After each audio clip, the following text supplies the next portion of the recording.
how to transfer from one pot into a lighter pot na masyadong mabigat, maraming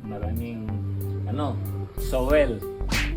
Kailangan natin i-reduce yun para hindi masira yung roots niya, root system niya. Ganito yung gagawin natin. Lagyan natin ng tubig para medyo less ang stress ng tanim. Kasi masyado mabigat ito. Hindi natin alam mabuhat ng isang tao. So ganoon na lang mga guys. Ulitin mo na lang yung procedure.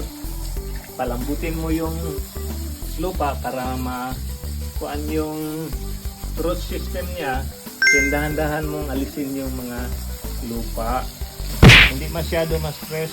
Alisin natin yung ibang lupa na mabuhat niya to. Ganyan lang. Tapos ilipat mo doon sa final na paglalagyan mo. Kita mo, buhatin natin. Suotin natin para matanggal yung ibang lupa. Ganyan mag-transfer sa bagong pot niya. Alis yung mabigat na lupa.